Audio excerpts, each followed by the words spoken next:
Praise the lord. ప్రభువైన యేసుక్రీస్తు నామములో ఈ ఉదయకాలమందు మీ అందరికీ శుభములు తెలియజేస్తూ ఉన్నాము.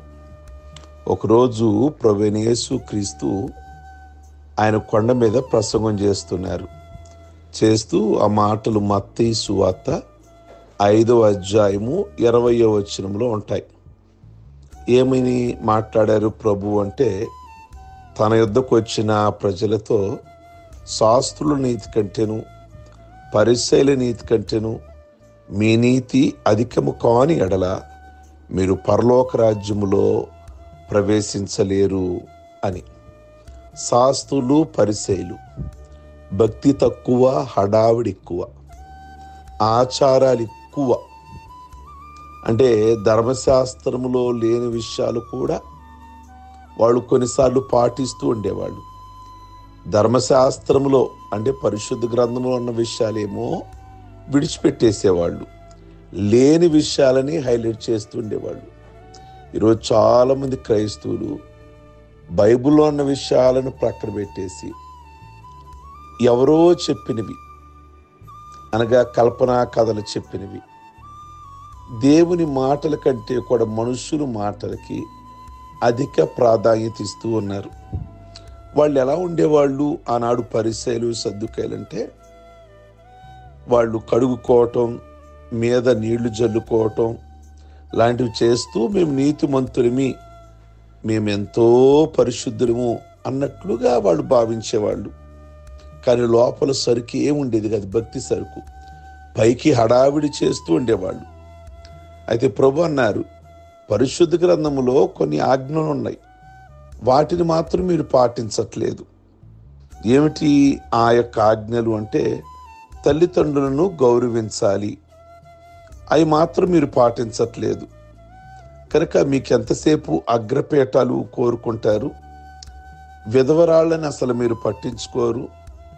కనుక ఇవి కాదు కావలసింది, పైకి హడావిడి కాదు, అంతరంగములో హృదయ శుద్ధి కావాలి.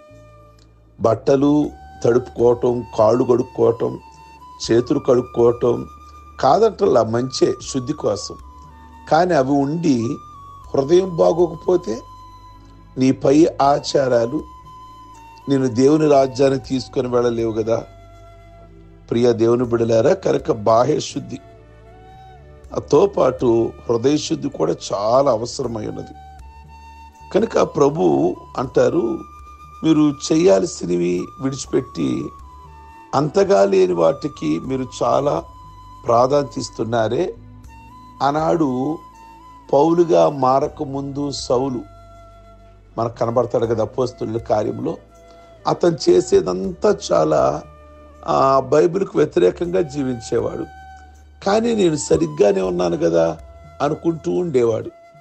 ప్రియ దేవుని బిడ్డలారా, ఈ ఉదయకాలం ముందు దేవుని మాటలు వింటున్న మీరు బాహ్య శుద్ధి కంటే కూడా హృదయ శుద్ధి చాలా అవసరమైనది. కనుక బైబిల్లో ఉన్న విషయాలను మనం పాటించవలసిన వారం. ఎవరో ఏదో మనుషులు చెప్పారని వాటిని హైలైట్ చేసి, వాటిని ఆచారాలుగా చేసి, వాటిని సెంటిమెంట్లుగా భావించి బైబిల్ గ్రంథంలో ఉన్న విషయాలను వదిలేస్తే ప్రభు ఆ రోజు చాలా వేదన పడుతూ, బాధపడుతూ ఆ విధంగా మాట్లాడారు. కనుక మీ నీతి ఎలా ఉండాలో తెలుసా? పరిసయ్యుల నీతి కంటే, శాస్త్రుల నీతి కంటే మీ నీతి అధికంగా ఉండాలి అన్నారు. అంటే మనం హృదయ శుద్ధిగా ఉండాలి, మన నీతి అధికం కావాలి, వాక్యానుసారంగా జీవించాలి. కేవలం ఆచారాలు కనబరుస్తూ ఆత్మలో శుద్ధి లేకపోతే అది ప్రభువుకి చేరే భక్తి కాదు అంటాడు.